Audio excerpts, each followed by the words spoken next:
As soon as Lessons in Chemistry by Bonnie Garmus came out, I read a review somewhere and knew I had to order it. I understood from the review it would be a feminist fairy tale set in the late 1950s and early 1960s. I was not disappointed, although the humor and satire were a big bonus. That was wonderful enough. But soon after opening it, I realized that I'd also ordered something that wasn't mentioned in the review, an atheist manifesto. Since it came out in 2022, Lessons in Chemistry has sold over 6 million copies worldwide and has been translated into 42 languages.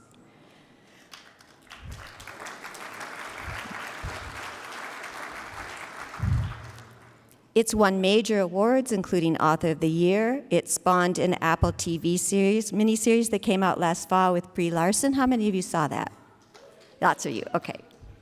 And these statistics are low because they come from a 9-month-old Guardian story. It was on the New York Times bestseller list for more than 2 years. Some of you have asked, how come we don't have the paperback? There isn't a paperback. It's still selling the hardcover. For the one person in this room who hasn't yet discovered the book or watched the miniseries, I'm not going to spoil the plot. It's essentially about a young female chemist and cook who just can't help being subversive. Beyond that, I think I can say without spoiling the plot that almost every leading character is or becomes an atheist. But even the religious characters play a role in telling it like it is about religion. So I'm going to read a passage from the religious character I'm quoting from the book. Her name is Harriet, and this will give you an idea of the flavor. Harriet thought it was wrong not to believe in God. It lacked humility. In her opinion, believing in God was required, like brushing teeth or wearing underwear. Certainly all decent people believe in God. Even indecent people, like her husband, believed in God. God is why they were still married and why their marriage was a burden to bear, because it was given to her by God. God was big on burdens, and he made sure everyone got one. Besides, if you didn't believe in God, you also didn't get to believe in heaven or hell. And she very much wanted to believe in hell because she very much wanted to believe that Mr. Sloan, her husband, was going there.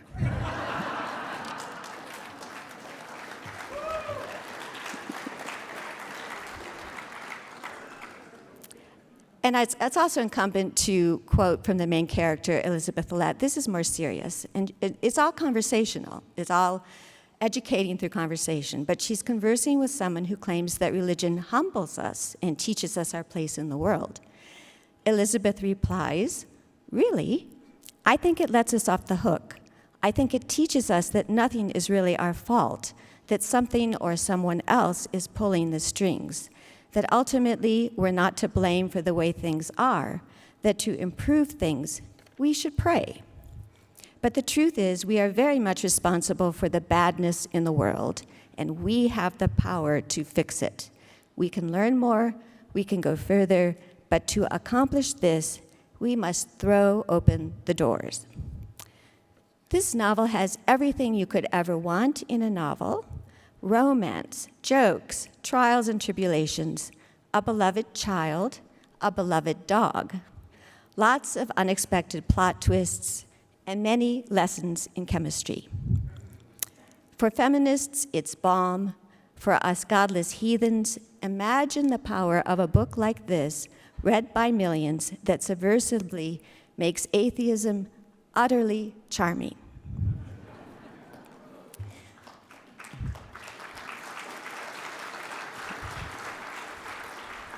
And did I say the title of the book? It's called Lessons in Chemistry, of course. I forgot to bring one up here. When I emailed Bonnie Garmus, would she come and accept this award, I was so surprised that she answered herself and said yes, even though she would have to come all the way from London. even though she can take her pick of speaking engagements and is mobbed at book signings. For example, she just came in from Boulder, where she was supposed to be there signing books and speaking for 3 hours. She was signing books 7 hours. And we have books we're going to run out, but some of you have brought your own. We are very lucky, in other words, to have her here today. You will love this book if you haven't read it, and if you have, get some autographed to give away and spread some more subversiveness. Our Emperor Has No Clothes Award is reserved for public figures who make known their dissent from religion, who tell it like it is about religion, and in Elizabeth Lett's words, are throwing open the doors. Bonnie, you have earned this award, and like someone else we've been hearing a lot about lately, you're spreading a lot of joy by telling it like it is and like it could be.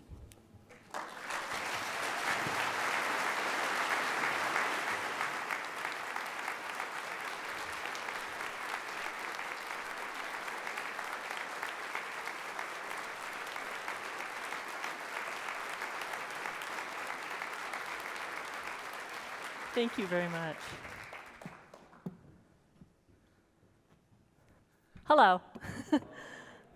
First, I want to say I'm so happy to be here today. It's such an honor to get this award, and I really want to thank the Freedom from Religion Foundation for giving me this great honor. I love this statue, by the way. I think it'll be really controversial amongst my religious friends, but oh well. My talk today is about how my Presbyterian confirmation class turned me into an atheist at age 13. I guess it was either a great class or not very good. So when I was 13, I began my confirmation classes at my Presbyterian church. And let's just say that as the fourth of 4 daughters, to begin this process, I already knew what to expect, and I wasn't very excited. In fact, I was bracing myself. And it wasn't because at that point that I didn't believe in God or that I had misgivings about the Apostles' Creed, but rather because the classes met every Sunday night, and that would mean that I would be late or completely miss the wonderful world of Disney. So much for God's mercy. But before I go into mercy and why my confirmation experience backfired, and in the spirit of full disclosure, I should tell you that from almost the very beginning, I was in trouble at church.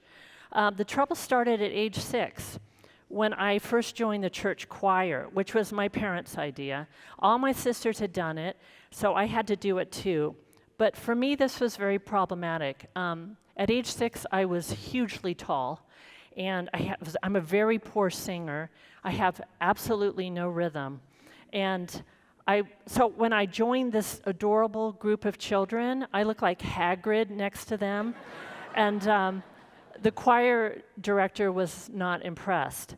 So even though I still, have a bad voice today, and I still love to sing. And I love to sing then, too, because as a child I was a stutterer, and for some reason, stutterers don't stutter when they sing. Also, my best friend was in the choir, so I had a buddy to bitch with as we got older, which we did constantly. Neither of us liked the music too much. And part of this was because our choir master never chose the popular hymns, and he was not a nice guy. But we also hated the outfits. We wore very heavy robes. Now, I grew up in the desert of Southern California. We did not have air conditioning. In a typical day in the summer, it was 115 degrees. So we'd go to church on Sunday and put on the robes, and then my best friend and I would take bets on who was going to faint dead away first in the choir. Somebody always did. On top of all of that, our choir master was really a humorless man, and whom decades later I would find out that he was gay. And obviously he was gay at the time, though you could not be gay. And looking back now, it must explain to me his constant frustration. He had a very short temper, and during the post-sermon, post-service coffee, all these people would constantly come to him. He was a very handsome man, and introduce all the single women in the congregation. But to this day, I feel a little bit bad that I gave him so much trouble, because I'm looking back now and I'm thinking, he had a pretty tough life. He was definitely in the closet. And I think about it now, and I wish I hadn't given him so much struggle. I don't think he deserved it. Nevertheless, when I was in his choir, I wasn't an asset, and he let me know it. So this is why, after my mom or my sister dropped me off at choir practice, I'd occasionally ditch. Sometimes as soon as the car disappeared around the corner, I'd slide down the hill behind the church, and there was always a baseball game going on in the lot below. And even though I was a girl, and I was about age 11 at this point, I wasn't entirely welcome, but by that time everyone knew I could hit. So I could get in the game as long as I hit a home run or a triple. Those were the rules. And I know, gosh, the boys didn't really hold themselves to the same rules. So if I did not hit well, I was out. I was not going to be welcome back in the next game. I'm pretty sure that field is where the roots of my feminist nature took hold. To do anything or be anyone, I quickly learned that I would have to outperform my male counterparts every single time, but not act like I had and be appreciative that they let me play. Hey, thanks, guys. I can't wait to grow up and repeat this experience ad nauseum through my entire career. Anyway, 45 minutes into the game, I would dash back up the hill, and I'd wait for my mom or my sister in the church parking lot. Now, why my mom never noticed as I crawled back in the car that I was grass-stained, I was filthy, I was covered in dirt. I think moms, especially moms in our neighborhood, they all had 4 or 5 or 6 children. I think they had mom amnesia. I think they would have picked up any child at the curb. But she never said anything about the scrape on my arm, nothing. I'd be picking the mud out from under my nails, and she'd ask me how choir went and what song we were learning, and I just used the same song every week. The other kids in choir never said anything about my constant absences, because a few of them ditched too. Now, this is why the choir master, frustrated by the uneven attendance, decided to start watching the entire drop-off procedure from his office. And that is how he came to witness me scrambling down the hill, Tim Weimer heading off to smoke with the big boys and back, and Catherine M. making out with her boyfriend on the east side of the church. So from his observation post at that moment, he picked up the phone and called each of our parents. So what happens? All of the other parents apologize profusely, and they immediately yank their kids out of the choir, and they ground them for life. My mom, she told him that he was mistaken. I would never lie about ditching choir practice. I was there. She'd brought me herself. He had the wrong kid. This is where God's mercy comes into play. And by that I mean the lack thereof. I had to confess to my mother that I actually had been skipping choir occasionally, and naturally that confession went very badly. She thought long and hard about my punishment. And we were a family of chore people, and I figured I'd be doing chores well into the next county for people I didn't even know. But no, my mom was so much smarter than the other parents. Instead, she did the unthinkable. She re-upped my choir membership for another year. Now, I know for a fact that this was not what the choir master had in mind. I sure didn't. The most positive thing I can say about the whole thing was that this was the very first time in history he and I saw eye to eye.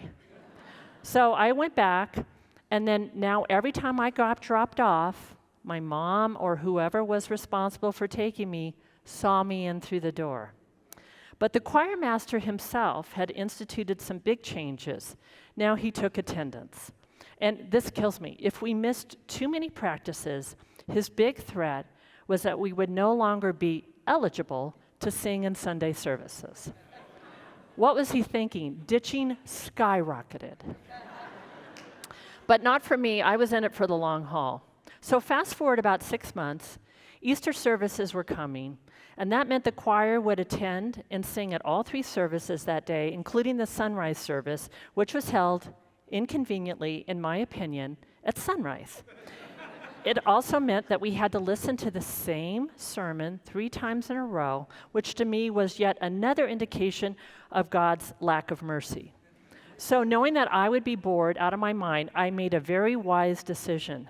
I decided to bring my transistor radio, and my plan was to hide it under my robes and then feed the little snaky wire leading directly to the earpiece through my hair to my ear. And because I was tall, and I was constantly getting taller, I was already 5'10" at this point, at age 13, I always sat in the very, very back. And that was great, because it meant no one was going to notice me. Everybody else was in front of me. One person did, my best friend. She saw the wire, and I think she gaped at my genius. At least that's how I read her expression. Later, she told me I was wrong. Anyway, during this service, it was the main Easter service, when the choir stood up to sing, I guess I moved my arm too broadly, and I hit the wire, and I yanked the plug right out of the transistor. Now, if you know anything about transistor radios, they start playing, and instantly the music from my radio played directly into one of the choir microphones, spreading that classic hit, "I'm a Believer," to the very last pew. Now, most of my fellow mates, choir mates, turned to look at me as I tried desperately to shut it off, which I finally did thanks to my best friend, but not before the Monkees had already informed the church that love was out to get me. So when the song was finally silenced, about 5,000 years later, it was horrible. The organist immediately started to play, and we sang our hymn like nothing had ever happened. As we sang verse after laborious verse, I relaxed a little, and that was because I was still alive. I had not been struck by lightning. I even entertained a brief moment where I thought it was entirely possible that not everyone had heard the Monkees. Because this is when the choir stands, we always made a lot of noise, with the robes rustling and the sheet music and everything. And I thought, maybe that was enough to deaden the whole thing. But then as I looked out at the congregation, one specific pair of eyes sought mine, my mom. You know that phrase, hell hath no fury? Well, I did then.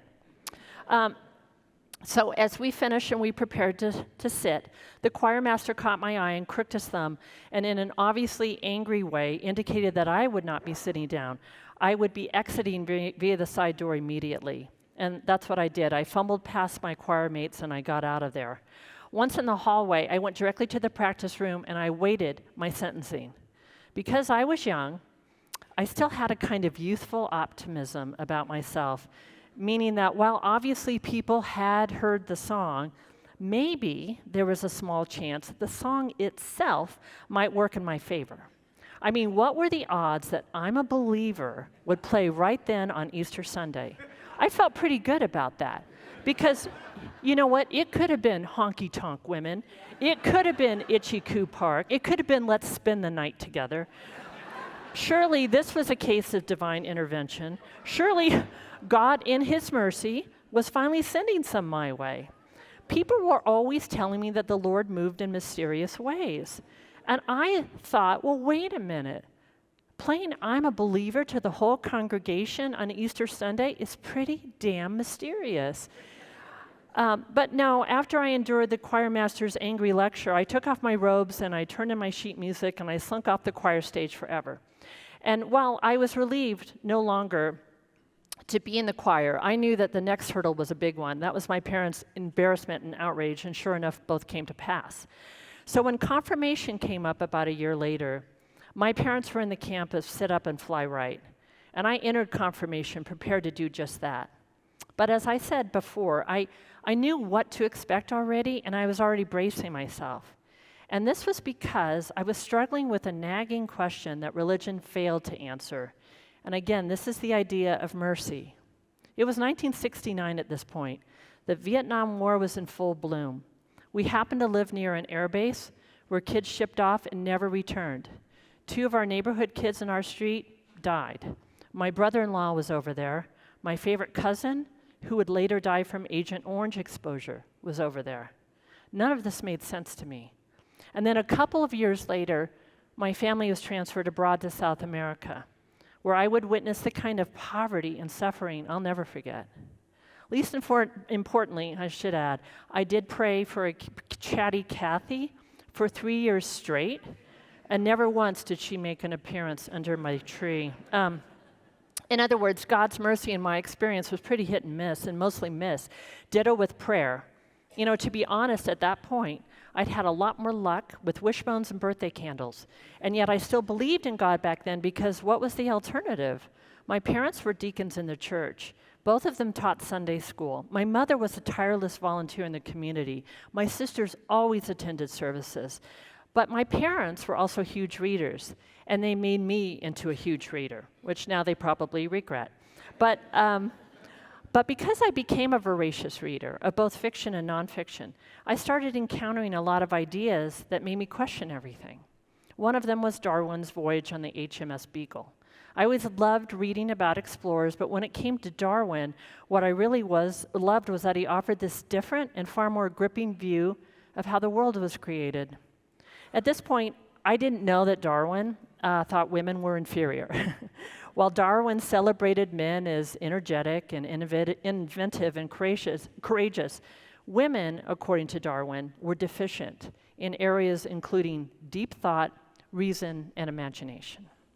So basically, Darwin turned out to have a lot in common with some of those boys I used to play baseball with. And yet I was still very interested in his theory of evolution, especially because it did not sync up with what I was learning at church. So I asked my dad about it, because my dad was a scientist. He was an entomologist. And I remember him telling me that both the church version and Darwin's version were both stories, not facts, stories. So I said, so neither is true. I probably asked him. And knowing my dad, he would have said something like, no, they're both true, but you can't believe everything you read. And my dad was way ahead of his time. And I'm sure if I asked my mom, which I probably did, she would have said something like, the church version is 100% true, God did it all, but should you ever have appendicitis, do not pray it away. It won't work, it will kill you. My mom was a nurse, and like my dad, they had this major practicality streak, and they somehow managed to balance their science sides with their spiritual sides. But I didn't have a science side, and it was starting to look like I didn't have a spiritual side. I just had a curiosity side. I wanted to know things. I wanted to understand how the world actually worked. Specifically, I wanted to understand the concept of cruelty and why every religion I encountered seemed to excuse it with the simple phrase of, it's God's will. I still believed, but honestly, God was starting to sound really dicey to me. Meanwhile, I was busy reading things like Greek myths and Indian myths and Hermann Hesse and more. And pre-confirmation, I was slowly awakening to the fact that a lot of people believed a lot of different things, but no matter what they believed, it wasn't making the world a better place. It was only excusing the bad things that had been done, and often in God's name. Our families had Jewish friends, Seventh-day Adventist friends, Roman Catholic friends, Quakers, Mormons, Amish. I was also fascinated by Buddhists, Hindus, Muslims. I loved those tribes that practiced human sacrifice. I could not get enough of the religions that threw people off cliffs or into volcanoes. It did not escape my notice, though, that 99% of everybody who got tossed in, if not all, were young. They were kids and virgins, basically. The adults did the choosing and did the tossing. And this was true of every religion. The adults were always in charge. And of course, that's not surprising, because adults are always in charge. And all of them seemed to think their God was the right one. And then they passed that particular God belief onto their children, and the whole thing started over again. And even though children have, in this country, both freedom from and of religion, they pretty much inherit the ideas they're raised on, meaning they don't really have that freedom after all, because no one mentions it. And even if they do, it's not enforced. Had I known about my own potential freedom from religion, I can tell you this much, I wouldn't have spent a second in choir. The other thing is, some of these religions I learned were a lot more serious than others. They demanded more of the participants. They were exclusive. Not anyone could join. There were rules and rituals and requirements. What you wore, what you ate, what you said, how you prayed, these things were all spelled out. And as a kid, I thought that was weird because I thought religion was supposed to bring us together, help us find common ground. But instead, it seemed extremely exclusive. And yet, I remember when I was very young, first hearing about the Holocaust, and I tried to figure out why anyone would hate Jews. We had Jewish neighbors. They looked just like everybody else.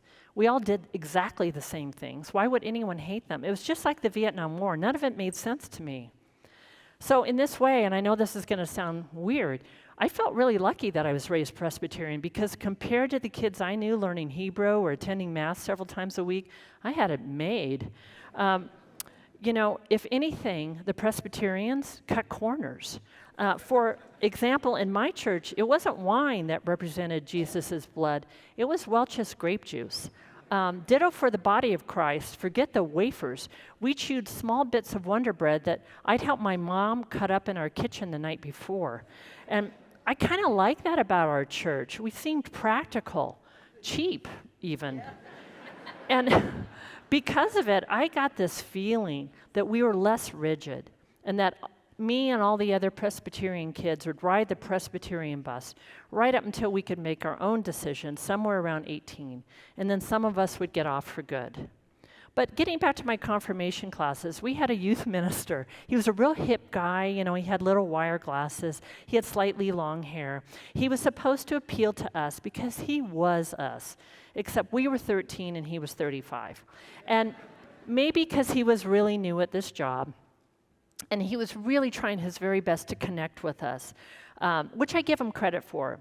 On that first night, we walked in to find him getting us in the spirit with that timeless hymn, One Toke Over the Line, which, as you obviously know, is a song about smoking pot.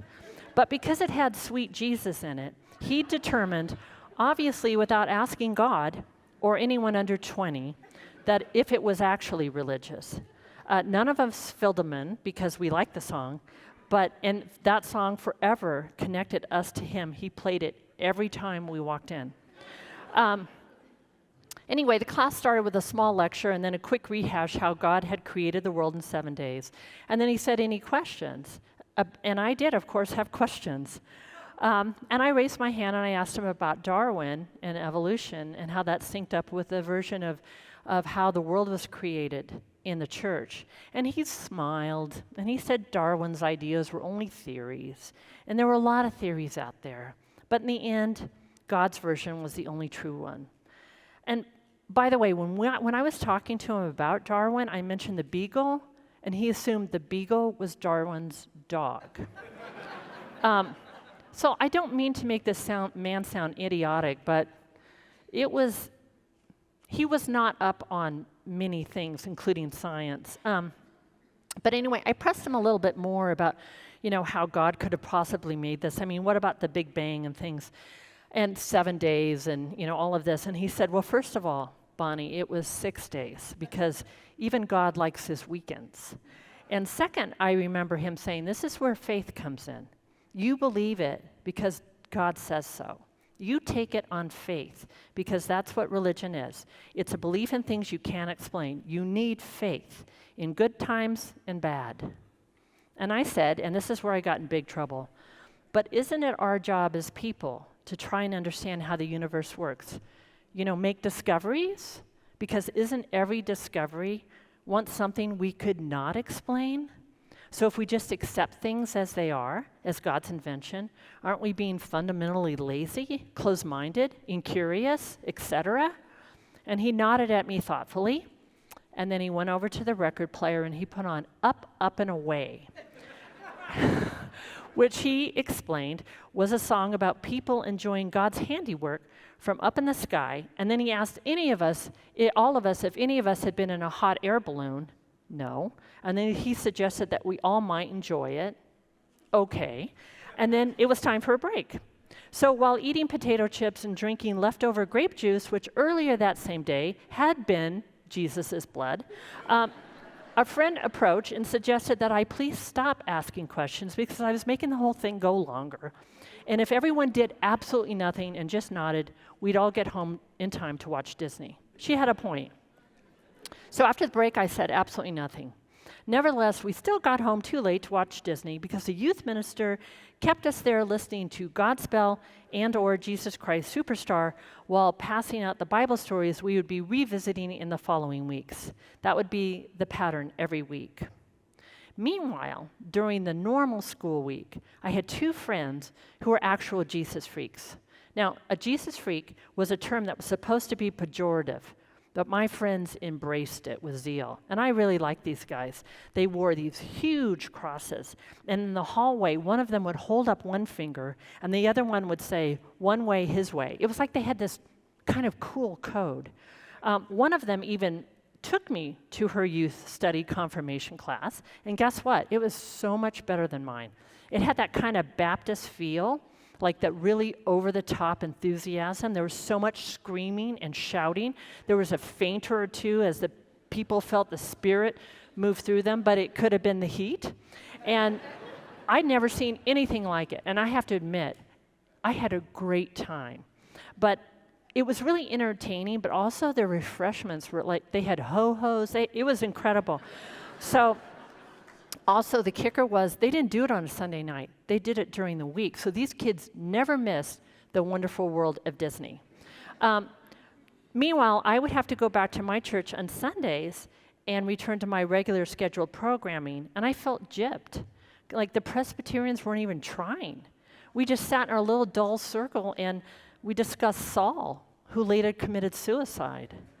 So I'm not going to bore you with the remainder of my confirmation classes, except to tell you that by the end of it, I was borderline atheist, exactly the opposite of the stated intention. In fact, one of the last stories we covered was of doubting Thomas. You know, the guy who demanded evidence of Jesus' resurrection? Well, finally, here was someone in the Bible I could really get behind. He seemed to be the only guy who showed any sense whatsoever. He asked for proof, and he got in trouble for it. And so did I, because I stupidly spoke up again. And I mentioned that I thought seeking evidence seemed prudent. Police do it, scientists do it. Proof is positive.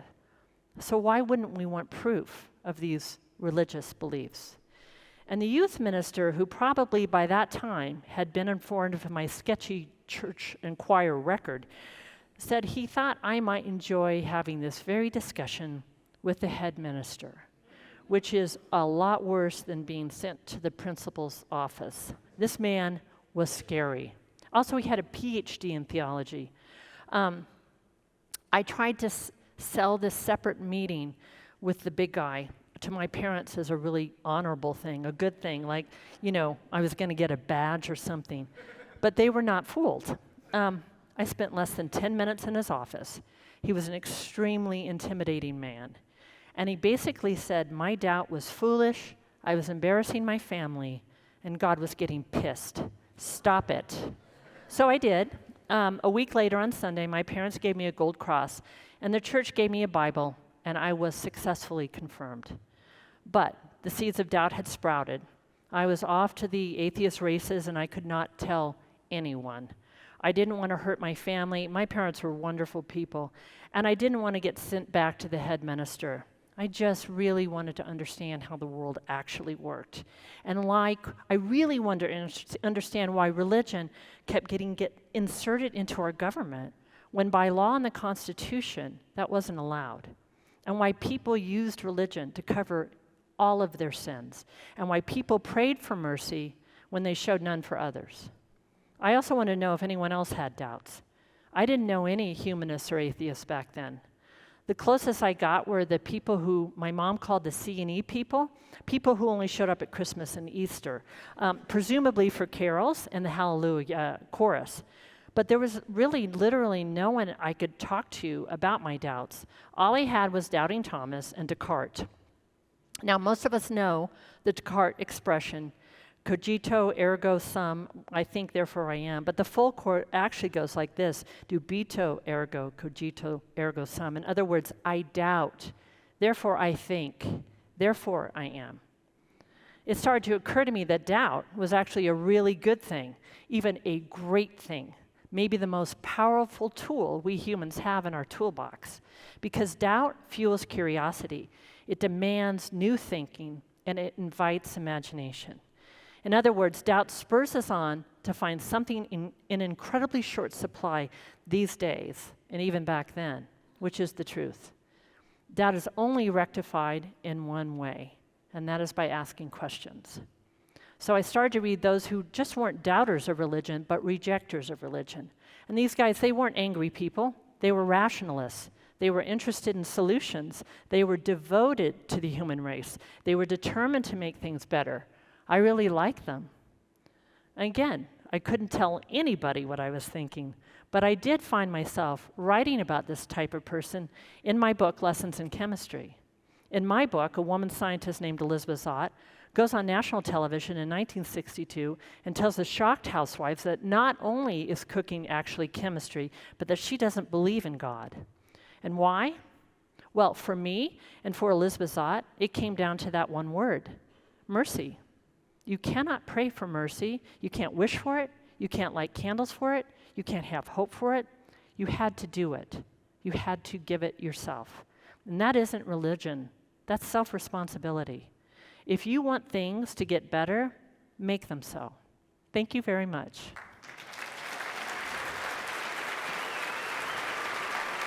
Oh, thank you. Do you want me to ask for questions? Yeah. Yeah. Thank you, Bonnie. My wife and I, my wife majored in entomology, but we're about 50 pages from finishing your wonderful novel. It's poignant. It's laugh out funny as your speech.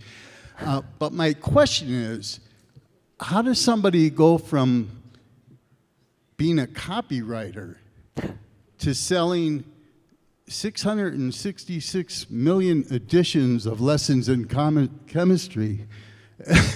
All my copywriter friends have asked that very same question. You must have had some short stories published between copywriting and... Copywriting is short story writing. It's the shortest story possible. It's advertising. So actually, to tell you the truth, most of the biggest novelists you know all started out as copywriters. Salman Rushdie was a copywriter, Joseph Heller, Kurt Vonnegut, James Patterson. Oh, they're all men. Helen Gurley Brown. No, but it's amazing if you ever research some of the big novelists of our time. They all started out as copywriters, and copywriting teaches you to write very, very succinctly, very quickly, and to number one, never bore your reader. Hi, I love your book. It's at the top of my list right now. But I noticed that Elizabeth Zott relentlessly tells the truth to Pine, to everyone she works with, to Donati. The people she lies to are Mad and Calvin and maybe Harriet. And I wondered why. Yeah, because everybody lies, even Elizabeth Zott. She cannot help but tell the truth at work. She cannot help but tell the truth to the women in the audience or to whoever's watching her show. But she's trying to shield her daughter from some of the terrible things in the world. Her daughter doesn't really need to be shielded because she's so tough. And she doesn't tell Calvin the truth all the time either, right. Because, I think she worried about losing him. Unfortunately, I haven't read your book yet, but I did watch the Apple What? TV. I'm going to. Haven't watched it, but I watched the Apple series. How closely how well did they do on that? Oh, to the series? How close was it? Well, let me put it this way. Well, they don't let the writer do anything. I worked with some really wonderful people on the series, but I didn't actually do anything. They let me make notes on the script, and I made, 10,000. And then they went, and then they threw them away. One of the notes I made was, Calvin keeps coming back from the dead. And I said, first of all, we can't miss Calvin if he won't go away. Secondly, humanists like Elizabeth Zott, don't believe in the supernatural. So having Calvin return from the dead 8 or 9 times, why won't this man just die? Anyway, that turned out to be an issue for me along with a few other things. But having said all that, they do kind of go off on their own track. And as a writer, I was warned by other authors that that's what they do. Having said that, I was prepared for that. And, everyone was really great to me in Hollywood. So I can't really complain. But it's not really the book. It really doesn't represent atheism in a way that I was proud of. So that was a little, honestly, disappointing for me. Thank you very much. Thank you. Oh.